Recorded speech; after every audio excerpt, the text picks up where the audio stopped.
warahmatullahi wabarakatuh. Alhamdulillah, alhamdulillahirabbil alamin.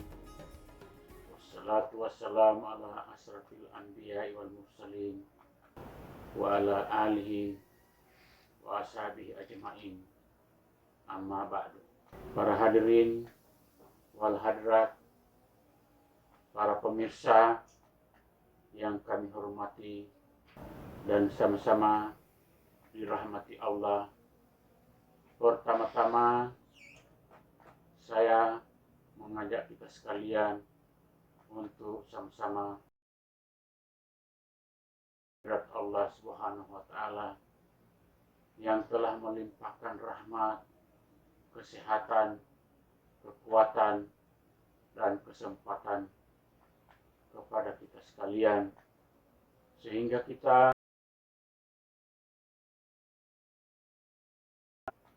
untuk dapat melaksanakan tugas dan kewajiban kita sebagaimana mestinya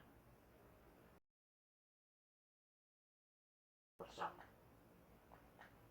Selawat dan taslim kita sama haturkan kepada junjungan Nabi besar Muhammad Sallallahu Alaihi Wasallam,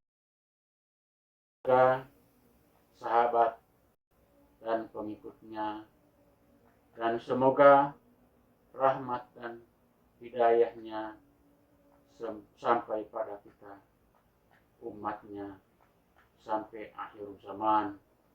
Amin ya rabbul.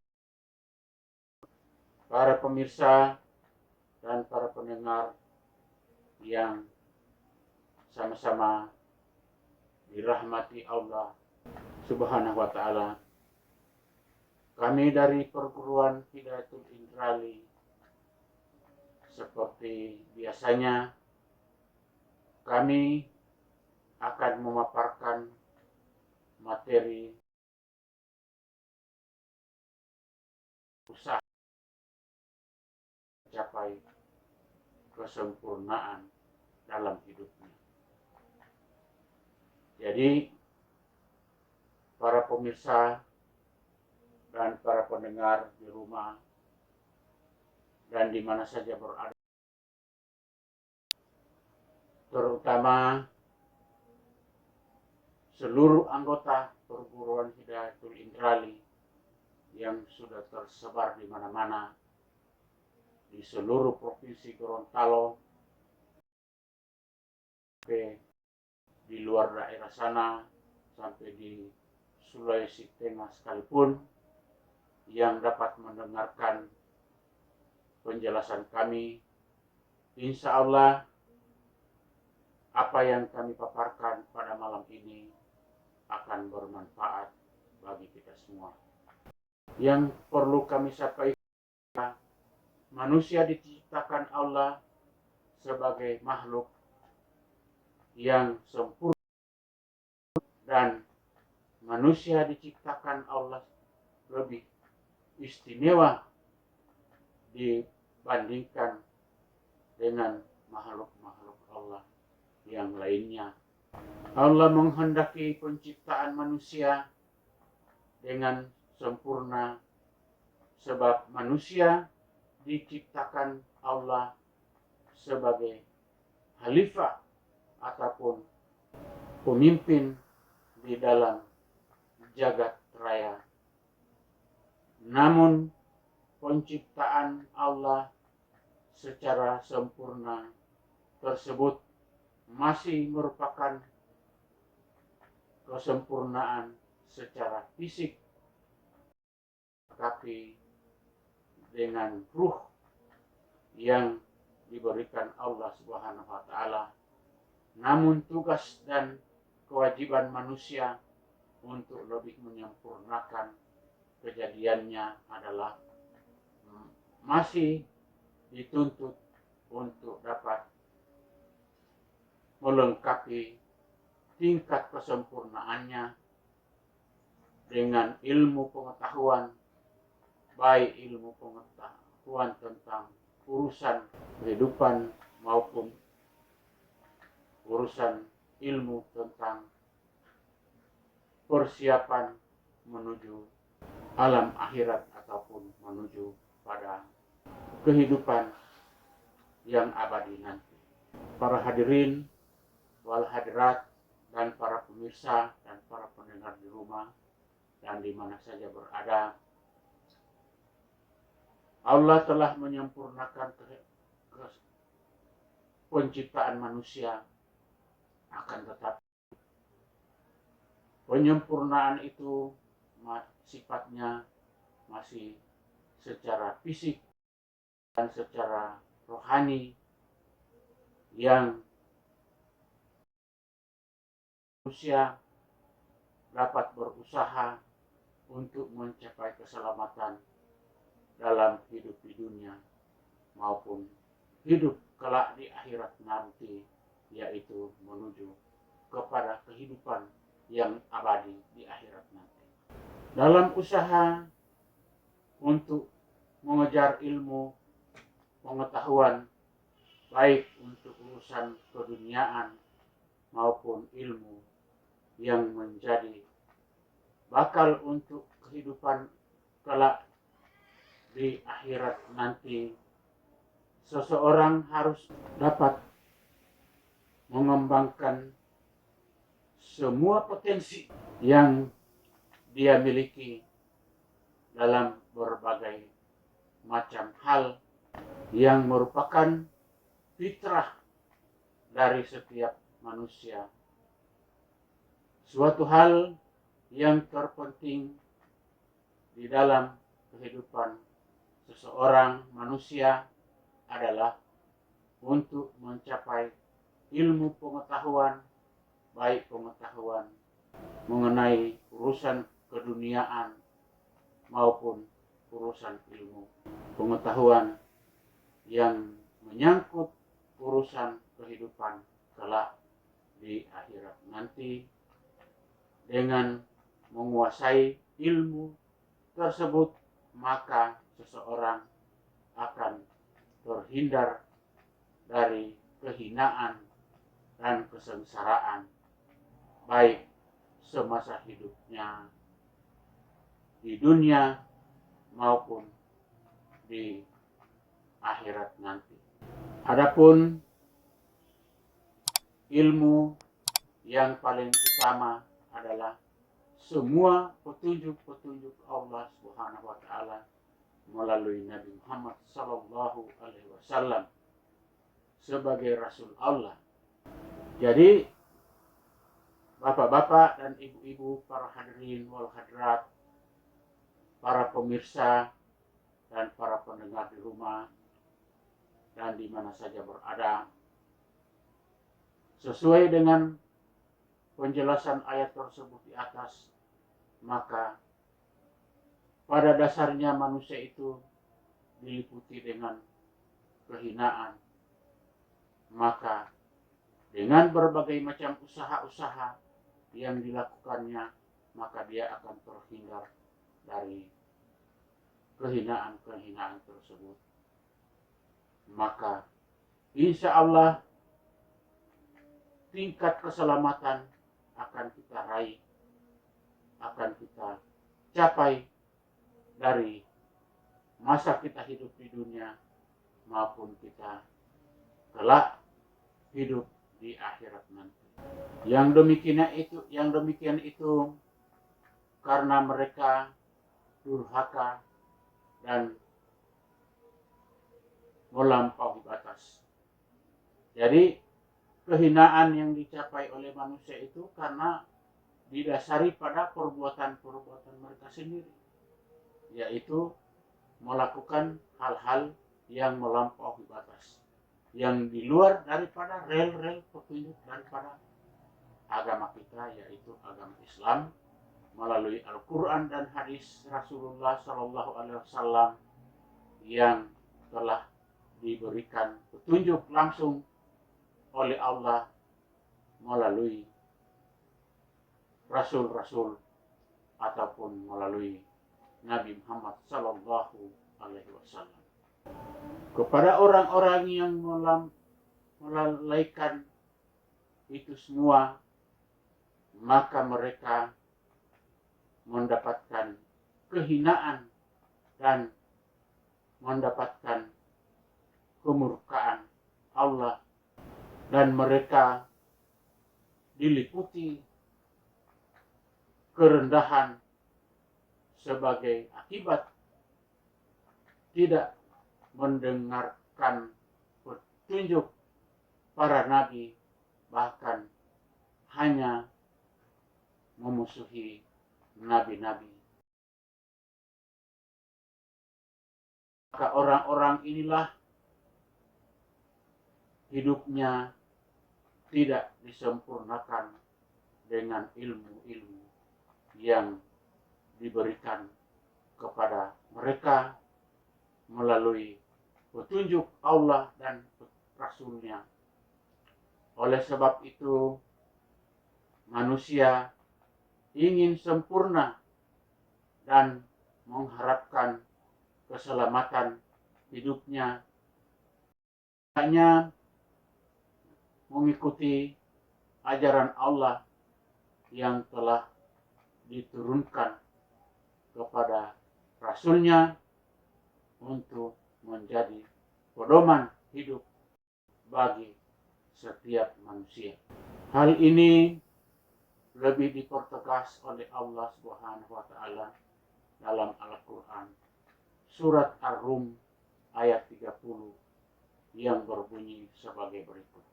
Fa'akim wajhaka lid-dini hanifan fitratallahi allati fataran nas 'alaiha la tabdila li khalqillahi zalika dinul qayyim walakinna aksaran nasa la ya'lamun. Yang artinya, maka hadapkanlah wajahmu dengan lurus kepada agama Islam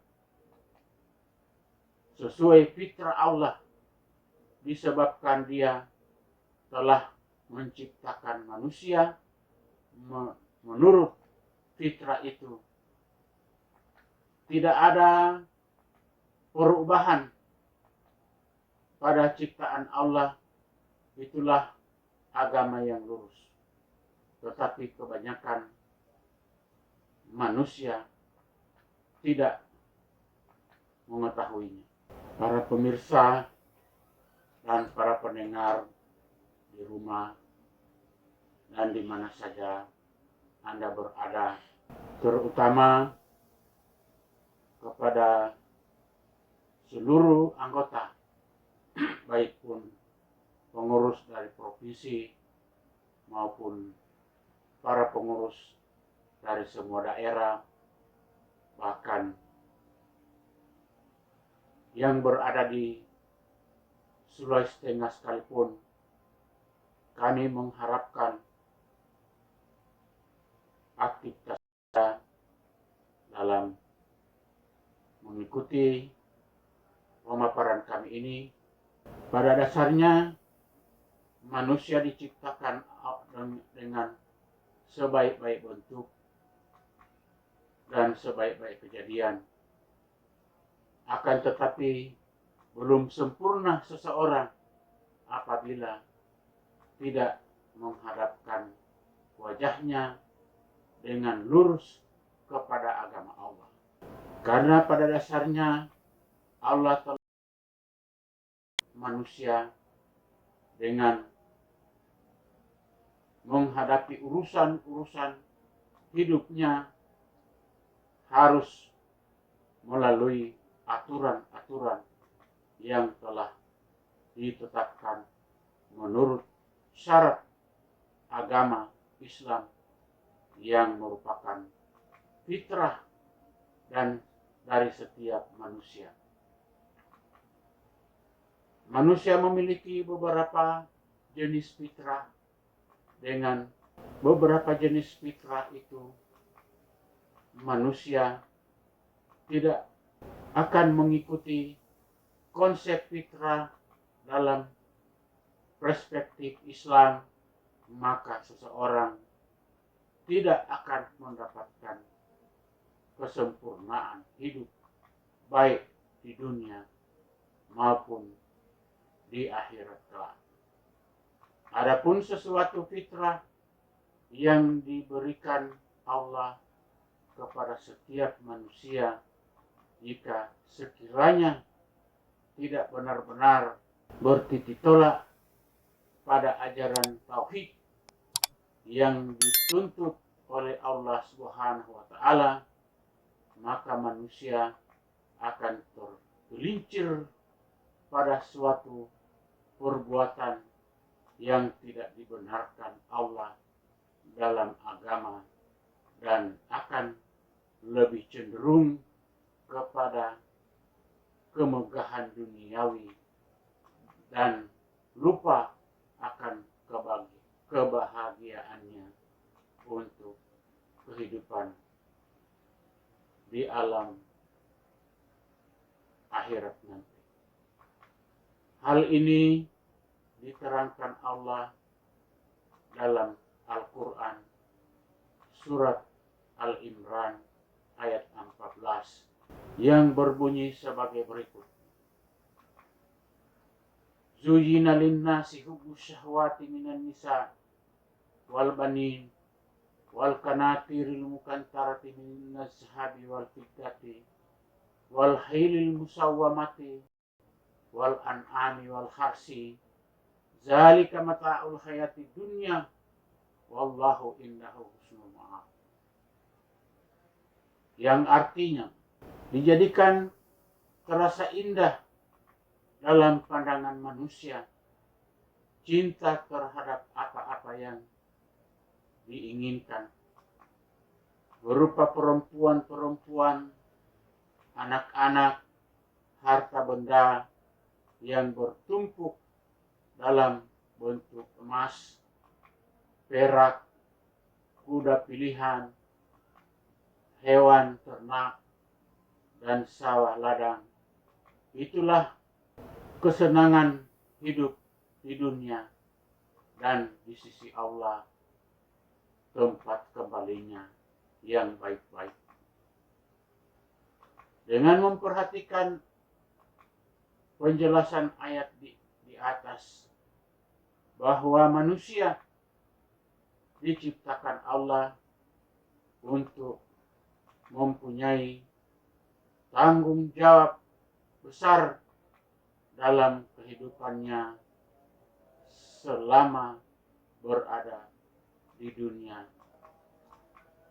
yang fana ini, seperti misalnya yang dijelaskan pada ayat di atas bahwa seseorang laki-laki cinta syahwatnya kepada wanita ketika dapat meraih seseorang wanita, maka dapat memiliki sebuah keluarga yang merupakan suatu yang dibebankan dan diamanatkan kepada dirinya, yang harus dia bimbing dan dia pelihara sesuai petunjuk dalam agama, memiliki harta melalui jalan yang halal, diperuntukkan kepada keluarga untuk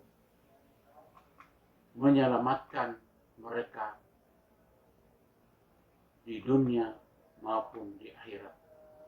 Istri, anak, harta yang melimpah kalau diperoleh dengan cara yang zalim, maka akan membawa seseorang dalam api neraka. Oleh sebab itu, setiap manusia telah diperintahkan Allah Subhanahu wa taala untuk menghadap wajahnya kepada tali agama Allah, dan tetaplah atas fitrah Allah telah menciptakan manusia menurut fitrah itu, tidak akan merubah pada fitrah Allah. Itulah agama yang lurus. Jadi manusia telah dapat dikategorikan sempurna di dalam hidupnya dengan mengikuti petunjuk yang disampaikan oleh Allah melalui Rasulullah Sallallahu Alaihi Wasallam dalam bentuk dan ragam kehidupan, baik dalam urusan diri pribadi maupun dalam urusan keluarga, dengan caranya sendiri, tidak melalui petunjuk agama yang menyalahgunakan fitrahnya sebagai manusia, maka pembalasan Allah tidak akan tawar-menawar. Sesuai dengan yang dia lakukan, itulah balasan yang dia peroleh. Seseorang memperoleh wanita dengan caranya sendiri, begitu hartanya dia miliki tidak melalui jalan yang dibenarkan oleh agama, maka dapat mencelakakan dirinya sendiri. Maka seseorang manusia dapat mencapai apa yang dia harapkan, mendapatkan harta dengan jalan yang halal, dinafkahkan di jalan Allah, keluarga diberikan pendidikan yang dapat membawa manusia pada tingkat kesempurnaan yang hakiki dan menyelamatkan diri dan keluarga hingga di yaumil akhir nanti. Hal ini sesuai yang diperintahkan oleh Allah Subhanahu wa Ta'ala di dalam Al-Quran surat At-Tahrim ayat 6 yang berbunyi, Ya ayyuhallazina amanu qu anfusakum wa ahlikum naran, yang artinya, wahai orang-orang yang beriman, peliharalah dirimu dan keluargamu dari api neraka yang bahan bakarnya adalah manusia dan batu-batu.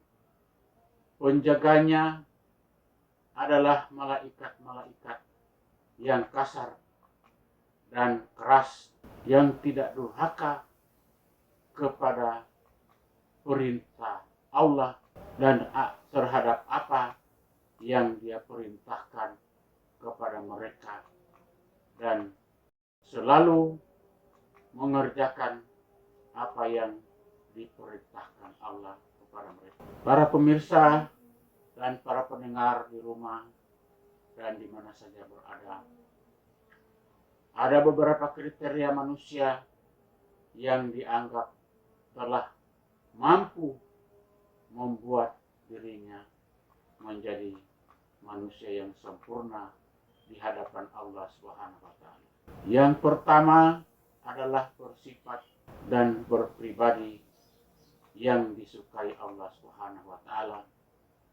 Dalam menjalankan hidupnya, dia menjadikan Allah sebagai tujuan dengan senantiasa mengharapkan ridha dari Allah Subhanahu wa Ta'ala. Yang kedua, termasuk orang yang al-mukhlisin, yaitu orang yang menyembah Allah seakan-akan dia melihat, dan bila itu tidak tercapai, maka yakinlah bahwa Allah dapat melihatnya.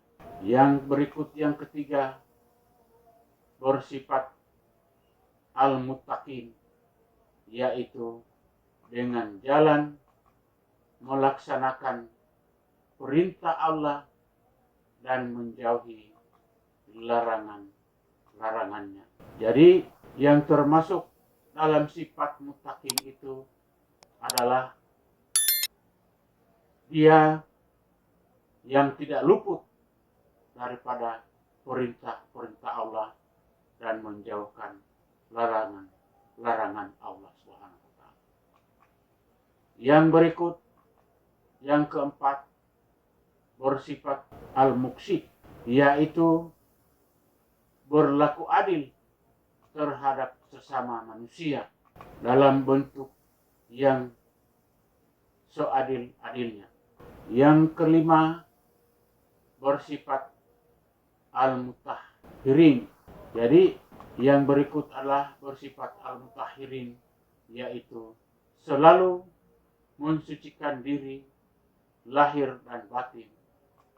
Jadi bapak-bapak dan ibu-ibu, para hadirin wal hadirat yang dirahmati Allah, yang dimaksud dengan orang mensucikan diri lahir dan batin itu adalah dengan cara mengikuti jalan-jalan yang lurus, mencari nafkah dengan cara yang halal, tidak akan menyesat, tidak akan terbetik dalam hatinya untuk berkhianat kepada orang lain, dan dia selalu bertafakur dan bertawadu untuk mengharapkan ridha dari Allah Subhanahu wa taala. Yang berikut, yang keenam, bersifat at-tawabi, selalu bertobat untuk membersihkan dirinya dari dosa-dosa dan perbuatan-perbuatan yang tidak diredai oleh Allah Subhanahu wa taala. Yang berikut, yang ketujuh, bersifat as-sabirin, yaitu selalu menjadikan sabar yang dapat membentengi dirinya dalam menjalani hidupnya. Yang kedelapan, bersifat al-mulawakilin, selalu tawakal kepada Allah Subhanahu wa taala dalam sesuatu urusan apapun. Hal ini dianjurkan dalam menghadapi hidup selama berada di dalam dunia yang fana ini, karena kehidupan di dunia hanyalah bersifat sementara. Maka demikian hal-hal yang kami dapat sampaikan pada kesempatan ini. Lebih dan kurangnya kami mohon maaf. Wabillahi taufiq wal hidayah. Wassalamualaikum warahmatullahi wabarakatuh.